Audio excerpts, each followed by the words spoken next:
Hi everyone, அஸ்ஸலாமு அலைக்கும். Welcome to Pollachi நம்ம வீட்டு சமையல். இன்றைக்கி நம்ம என்ன பார்க்க போகிறோம்னா, சமையல் வீடியோவில் எதுவும் பார்க்க போகிறதில்ல. இன்றைக்கி கவுண்டர் டாப் க்ளீனிங் ஒர்க் தான் பார்க்க போகிறோம்.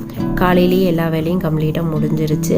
சாதத்தையெல்லாம் எடுத்து வேறு பாத்திரத்தெல்லாம் மாற்றிட்டு மற்ற பாத்திரத்தையெல்லாம் எடுத்து கம்ப்ளீட்டாக எடுத்து நான் சிங்கில் போட்டுட்டேன். அப்போ கவுண்டர் டாப் வந்து க்ளீன் பண்ணுறதுக்கு கொஞ்சம் ஈஸியாக இருக்கும். அதனால தான் கவுண்டர் டாப் வந்து கொஞ்சம் மெஸ்ஸியாக இருக்குது. இப்போ இது கம்ப்ளீட்டாக நம்ம க்ளீன் பண்ணி எடுத்துடலாம்.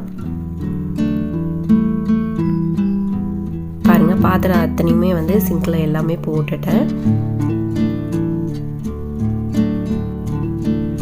எடுத்த உடனே வந்து பாத்திரத்தை கழுகுறதுக்கு நிற்கிறதுக்கு முன்னாடி கவுண்டர் டாப் வந்து ஃபஸ்ட் க்ளீன் பண்ணிவிட்டு லாஸ்ட்டாக வந்து பாத்திரம் கழுகுறதுக்கு நின்றோம்னா ஈஸியாக இருக்கும் வேலை செய்கிறதுக்கே. பாருங்கள், என்னோடய கேஸ் ஸ்டவ்லாம் எப்படி மெஸ்ஸியாக இருக்குன்னு. இது கம்ப்ளீட்டாக வந்து நம்ம க்ளீன் பண்ணி எடுத்துடலாம்.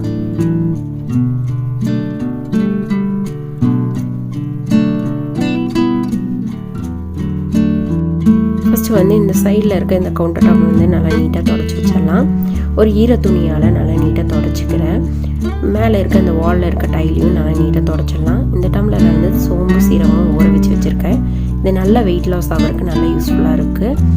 இந்த கவுண்டர் டாப் நல்லா க்ளீனாக இருந்தாலே போதும். ஃபஸ்ட்டு கவுண்டர் டாப் க்ளீன் பண்ணிவிட்டு அப்புறம் கேஸ் ஸ்டவ் வந்து க்ளீன் பண்ண ஆரம்பிச்சிடலாம். மேலே இருக்க ஸ்டாண்டெல்லாம் எடுத்துகிட்டு ஃபஸ்ட்டு வந்து சோப் போட்டு நல்லா ஸ்க்ரப் பண்ணி விட்டுக்கிறேன்.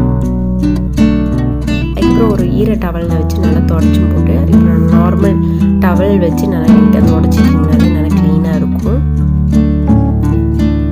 ஃபஸ்ட்டு நம்ம கவுண்டர் டாப்பும் இந்த கேஸ் எல்லாம் க்ளீன் பண்ணிங்கனாலே ஆல்மோஸ்ட் வந்து கிச்சனில் வந்து வேலையெல்லாம் கம்ப்ளீட்டாக முடிஞ்சிடும். அதுக்கப்புறம் பாத்திரம் கழுவும் போது எல்லா பாத்திரமும் ஆர்கனைஸ் பண்ணி வைக்கிற கொஞ்சம் ஈஸியாக இருக்கும்.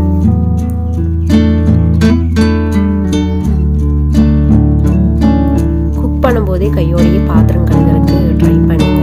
நான் வந்து எப்பவுமே பாத்திரத்தை வந்து கையோட கழுவிடுவேன். இன்னைக்கு கொஞ்சம் டைம் வந்து கொஞ்சம் டிலே ஆகிடுச்சு.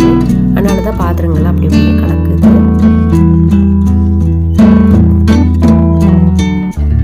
அப்படியே சைடில் இருக்க வாலையும் நம்ம க்ளீன் பண்ணி தொடச்சிடலாம். நான் டீப் க்ளீன் பண்ணும்போது தான் சோப் போட்டு நல்லா நீட்டாக துடைப்பேன். நார்மலாக துடைக்கும் போது ஒரு ஈர டவலில் வச்சு நீட்டாக தொடச்சிடுவேன். கையோட தொடச்சி விடும்போது நல்லா நீட்டாக க்ளீனாக இருக்கும். கம்ப்ளீட்டாக தொடச்சாச்சு. பாருங்கள், இந்த இடம் ஃபுல்லாகவே நல்லா நீட்டாக க்ளீனாக இருக்குது. பக்கத்தாடி இந்த உப்பு செடி எல்லாமே கம்ப்ளீட்டாக நீட்டாக தொடச்சி வச்சுட்டேன். நான் என்னோட எல்லா வேலையும் முடிஞ்ச பின்னாடி நான் இந்த பாட்டில் எல்லாமே க்ளீனாக நீட்டாக தொடச்சி விட்டுருவேன். இப்போ வந்து பாத்திரத்தை கம்ப்ளீட்டாக கழுக ஆரம்பிச்சிடலாம். எடுத்தோடனே பாத்திரத்தை கழுகிடாதீங்க. ஃபஸ்ட்டு இந்த மாதிரி எல்லாம் உள்ளே இருக்க குழம்பு சாதத்தையெல்லாம் வந்து ஃபஸ்ட்டு ஒரு தண்ணி விட்டு நல்லா அலசி எடுத்து போட்டு அதுக்கப்புறம் சோப் போட்டு ஸ்க்ரப் பண்ணும்போது நமக்கு ஈஸியாக இருக்கும். ஆயில் பாத்திரமெல்லாம் இருந்ததுன்னா கொஞ்சம் போல ஊற வச்சுட்டு அதுக்கப்புறம் க்ளீன் பண்ணும்போது நீட்டாக இருக்கும்.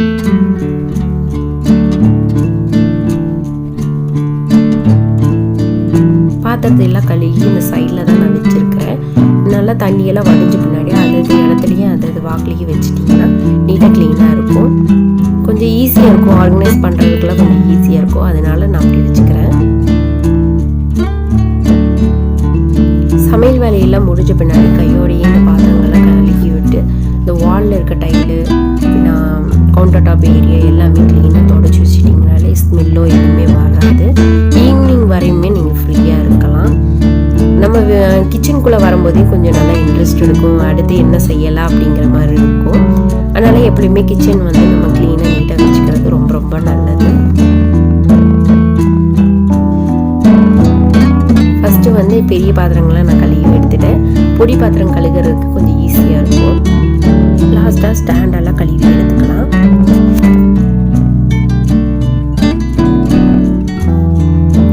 லாஸ்ட்டாக வந்து சிங்க் ஏரியா வந்து கழுகும்போது கொஞ்சம் ஈஸியாக இருக்கும்.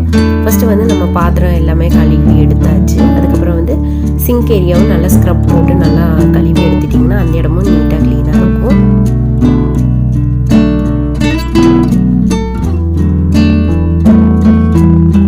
இது டெய்லி ரொட்டீனாகவே மாற்றிக்கிங்க, ரொம்ப நல்லது.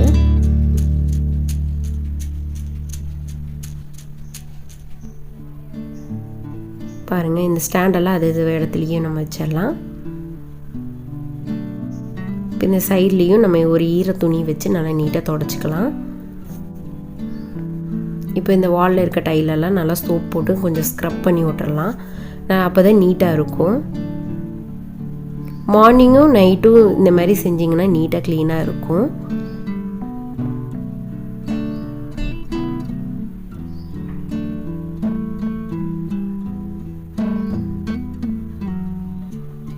ஒன்ஸ் ஒரு டைம் செஞ்சிங்கனாலே போதும், நீட்டாக க்ளீனாகவே இருக்கும்.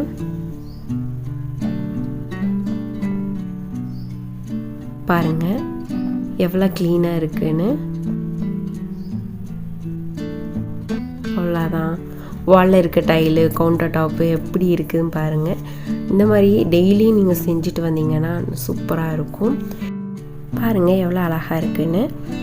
இதுக்கு முன்னாடி இருந்ததுக்கும் இப்போ இருந்ததுக்கு எவ்வளோ டிஃப்ரெண்ட் பாருங்கள். நான் டெய்லியுமே இந்த வேலையை நான் செஞ்சுட்டு தான் இருக்கிறேன்.